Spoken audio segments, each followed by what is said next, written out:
Okay, so let me tell you about my first approach to theater. I remember my first approach to theater being in secondary school in the last year when I had to take a theater class. Some of it was theory, like theater history and that kind of stuff, but some of it were physical activities, which I really miss now. So my first real approach to theater was the killer's game. In this game, they secretly choose someone to be the killer. No one knows who. Everyone's walking through space, and if you're the killer, you wink at the person you're going to kill. If you're not the killer and they wink at you, you walk 3 steps and you die. Horribly, and being as scandalous as you can. Everyone has to know that you just died. But since you're dead, you cannot speak and say who killed you. If you know who the murderer is and you're still alive, you can raise your hand and make an accusation. If you're right, the killer dies. If you're wrong, you die. So the first time I played, I got to be the killer, and so bad was my luck that after my first kill, I was discovered. Although I'm pretty sure they cheated, but that's not the point. That was my first real approach to theater, and I really loved it. So ever since I got to high school, I had clear one thing. I wanted to be in some kind of theater class. So I signed up late, but I did it. Surprisingly for me, it was the best part of my first year of high school. And with that class, it came a new goal to join the theater representative. That was my dream at the time. And it's something I remember with a lot of love. And when the time came, I made the audition and I stayed.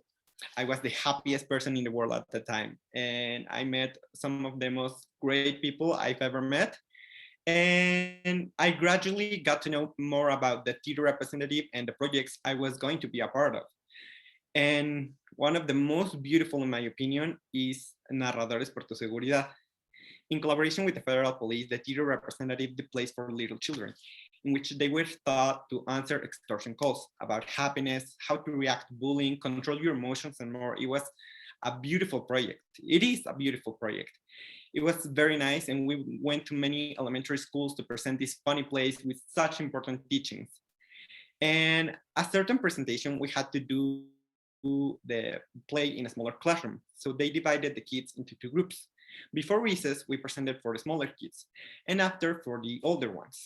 We made the presentation, and it was as much fun as ever, seeing the reactions of the children and how they learn by just watching and laughing.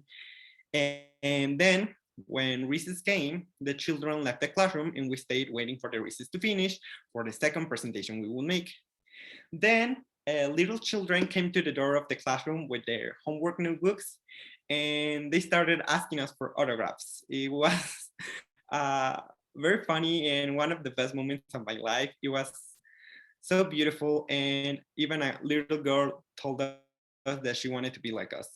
And I died of tenderness at that moment, and I started signing autographs to all the children I could. And before that day, I hadn't given much thought to the impact that art could have on people, at least not on a great level. I impacted so beautifully at different children, leaving them such beautiful teachings and a good day at school. And then I realized that my path to find theater and to find myself in theater was impact itself, personal impact that made me grow and go out to the world and do all these things.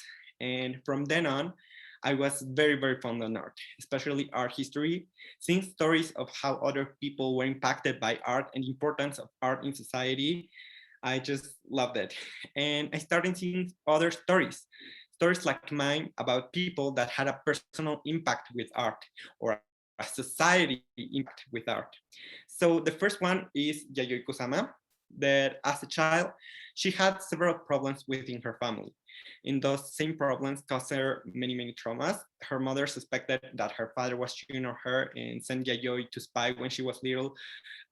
She lived not a beautiful infance. So also, Joy had depersonalization syndrome, which caused her many psychological and emotional problems. From a young age, she wanted to be an artist, and in the end, art was the only thing that saved her. She didn't want to stay in traditional Japanese art, and she went to New York, where she became a pioneer of minimalism. Even Andy Warhol copied her a little, but that's another topic for another conversation. And as I said, for art for a long time was the only thing that kept the joy from falling into dangerous thoughts or having issues with her traumas again. Art literally saved her. So it's a beautiful story. Then we have the painting of La Revolucion. It's also one of the greatest examples of the impact of art. It's by Fabian Chaires. And I just loved how this painting created controversy. This isn't about Zapata or Zapata Gary or something like that. It's just about a man embracing femininity. And the thing is that art can make you hate it a lot or what it represents or make you don't call it art. But the fact that you're talking about it shows that art did its work and it's making you think and talk about it. It's making you have a reflection, think beyond what you were taught and question what you used to think. So I really love this painting because of that. Then we have the Madera painting, another great painting that is also famous for having provoked by what they did to it, painting over it. This represents iconoclasm and appropriationism, that it's one of my favorite artistic movements. It's based on taking the original art out of its context and putting it in a new one. And it's so important because the impact it will also have on the context in which it was created. So the one painting on him, especially by a family member of a victim, makes it so much more valuable. They make the original art out of its context and put it in a much valuable one, which marks a before and after in art history and Mexican art history. And it's so important. It generates conversation. And honestly, I don't remember what was happening with this painting before this event. So just like this, we have many more examples of art and its impact. Its history is full of it. Our life is full of art. Everywhere we look, there is art. That's why history of art is the history of all humankind, because art is life and the impact that art can have is infinite and it is in all of us. Thank you.